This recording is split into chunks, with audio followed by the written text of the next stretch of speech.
So, magandang araw mga ka-farming. So, tayo po ay maglilinis, our daily task. Ito po yung aking mga inahin.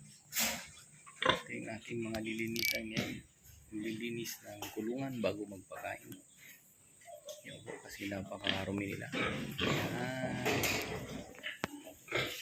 Yan. I-flex ko lang yung aking mga alaga. Tabi-tabi po sa inyo ang mga kumakain dyan. So, medyo mo nang panoorin po habang kayo kumakain kasi medyo marumi.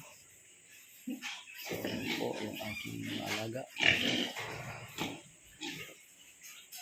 Mga fattening po yan. Yung mga yan. Yan. So, yan po. Diba po?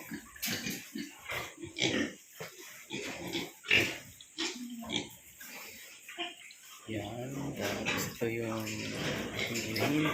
Bali inahin. Ang aking inahin ay pipito na lang. So, ito yung mga bagong panganak ko po. Yan.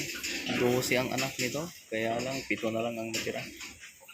Dahil nagkasakit siya.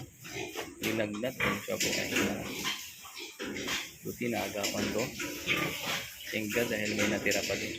Yung nauna kong ganyan ay wala nang natira ng anak niya. Hindi ka pa siya mamatay. Nilagnat siya. At ito naman po yung isang naunang nanganak. Ito naman po, ganoon din, 12 din yung anak nito. Ito naman po yung kanyang mga bitik. Yan. So, magandang afternoon po sa ating lahat. So, ayan, tayo po yung maglilinis ng ating kulungan at nagpapakain ngayong hawang. Ayan po. Ayan, yung ating kulungan. Mga ka-farmer. Magandang araw po sa ating lahat.